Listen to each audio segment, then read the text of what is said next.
we've kind of locked in on this. It happened yesterday, but with everything going on, Brock Purdy getting into concussion protocol, the 49ers lose, the Warriors opener, the Giants hire a manager. We just never really processed this the way that I think it needs to be processed.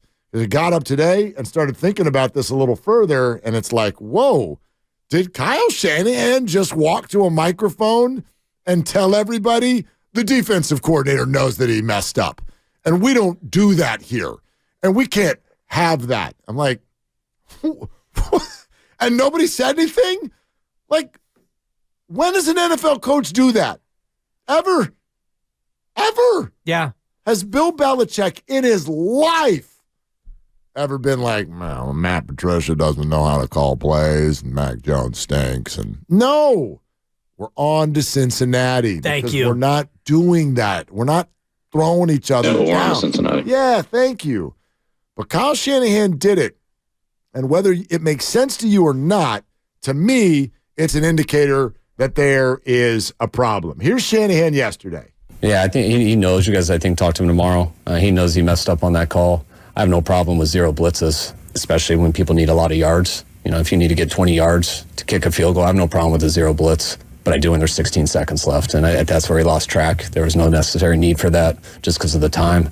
I have no problem with the call. But, I mean, I have no problem with that play call, but when it's that time, you can't do that. It's not an option. I mean, that is a heavy statement from a head coach with detail about a mistake from someone on his staff. Well, then how, Mark, was that mistake made? Because if he had that conversation before with Steve Wilks about a zero blitz under 16 seconds in that scenario, how was that call still made? So that tells me that Kyle Shanahan, as the head coach, maybe didn't pay complete attention to detail in terms of talking to his new defensive coordinator about his philosophy about zero blitzes in that late game or that late half scenario, unless this is something that's a widely known thing, like swinging in a 3-0 count with the bases loaded and nobody out, and the pitcher had walked up 2 previous batters,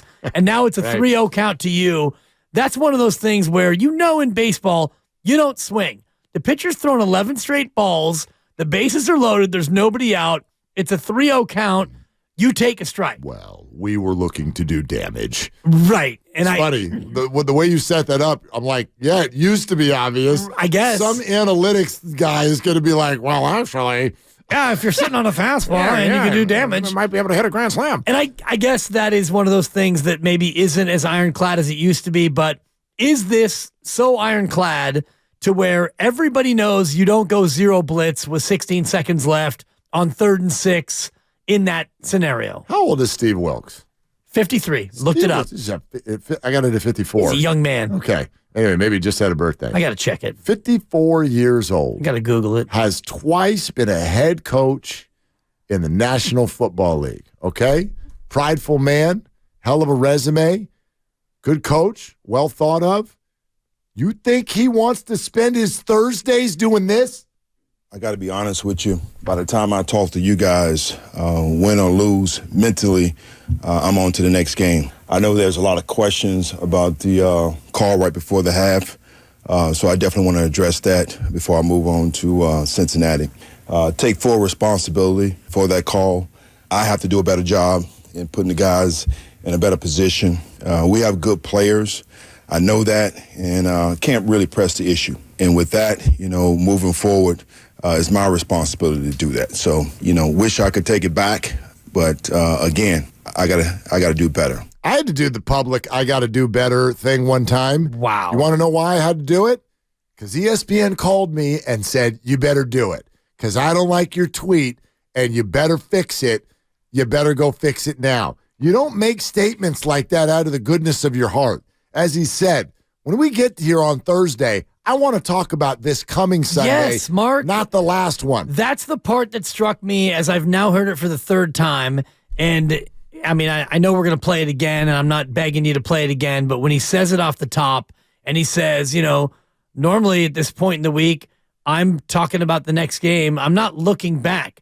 The reason why he's looking back is because his head coach is making him look back. Pointed all of our heads that way. Twice. Yes. After the game, and then again yesterday, and his star defensive player, well, I don't know how they felt about it on the back end, but I was kind of surprised that we were going 0. I don't do blitzes. Right. Anyway. So because of all that, and now he has his weekly his availability, and now he has to look back. He clearly doesn't want to look back, and he never looks back.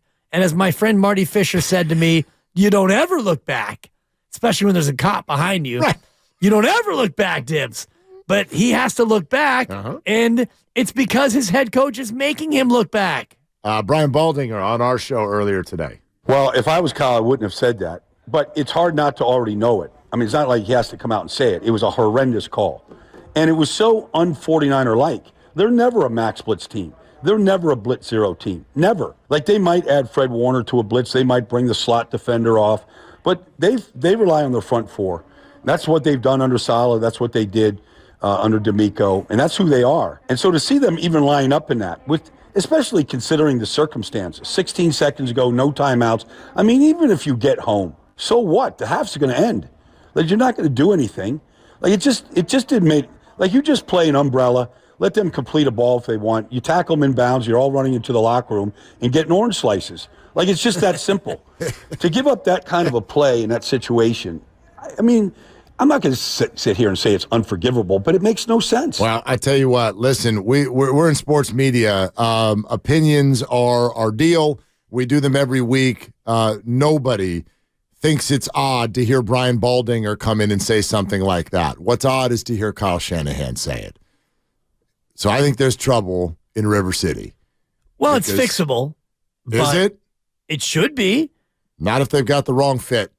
Well, and not if you had to go to the media to feel like you had to send the message. And that's where you've got me thinking about this in a different way because... Well, why else would he do it? This is not new. He knows how to handle a room. He's Kyle Shanahan. Right. He knows how to sidestep a question if he doesn't want to answer the question. So what's his motivation? I don't know. If he's motivated by this being a teaching moment to a guy in Steve Wilks who's been around the NFL for as long as, if not longer than Kyle has. Longer than Kyle, sure. Perhaps. I don't know his full resume, but let's just say he's been around longer than Kyle. He's a little bit older than Kyle. 10 years older, yeah. So he's older than Kyle, and he's been around longer than Kyle, and you feel like that this is the way that you need to be able to reach him by blasting him in the media?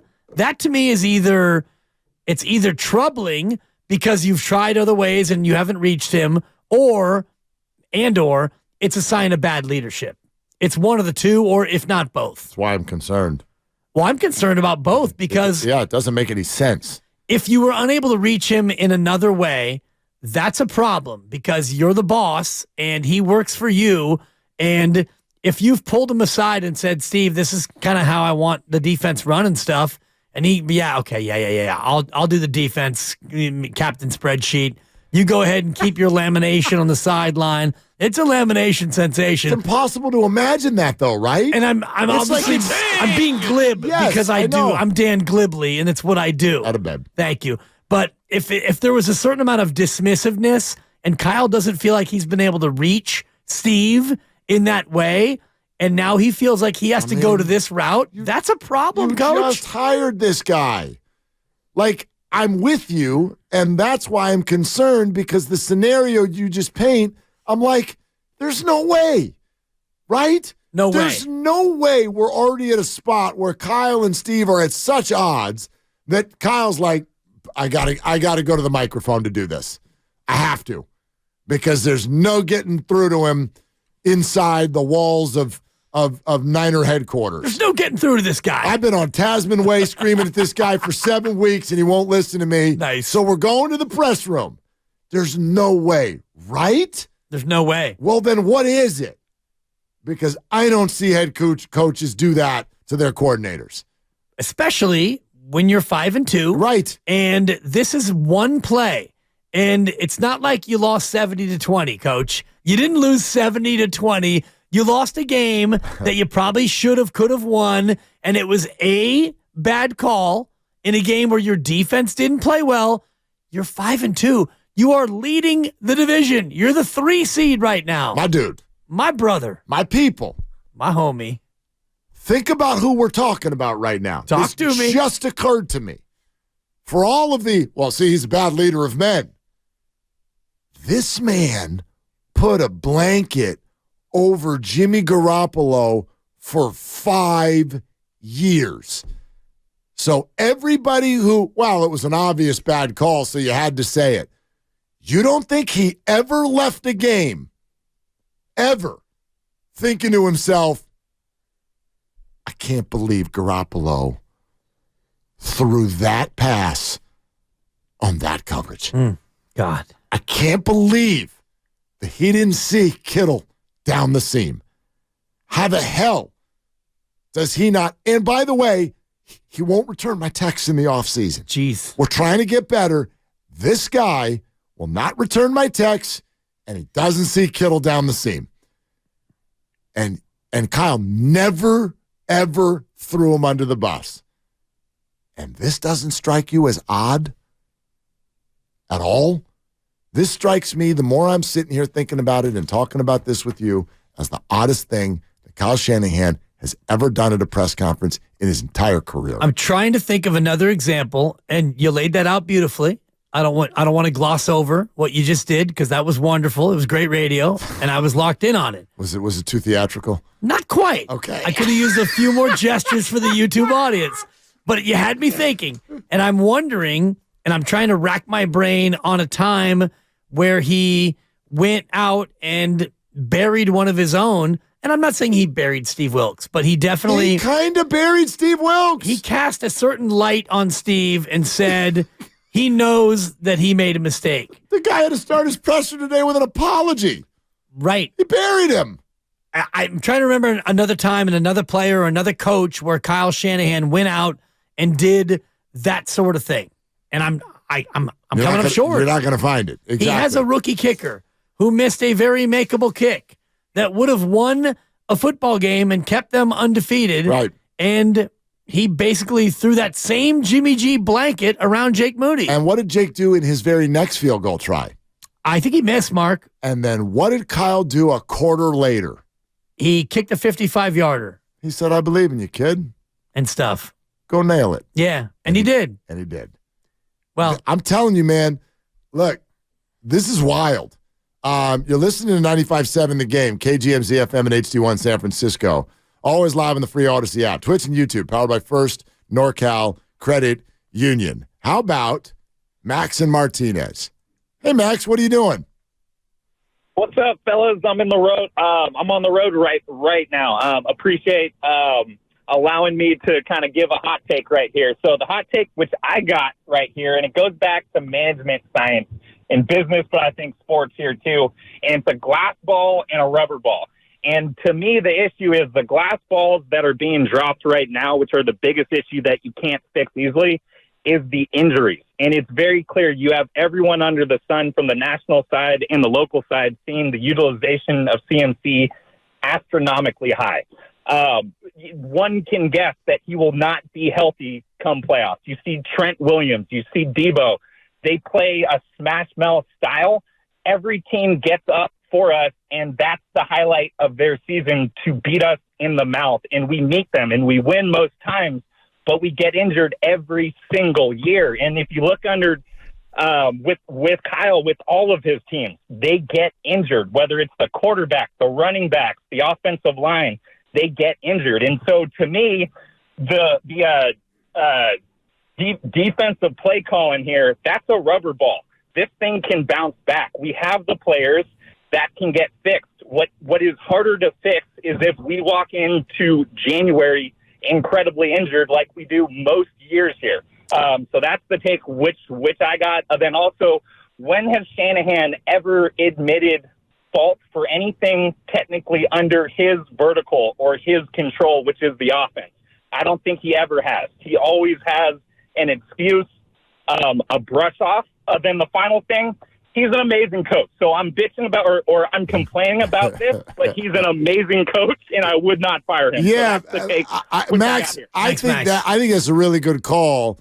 even though I don't agree with some of it. That's fair. I can only tell you what pops into my mind when you say, when has Shanahan ever gone to a microphone and sort of taken the blame on himself? I know he wasn't talking about a play call, but I thought he did it when they traded Trey Lance.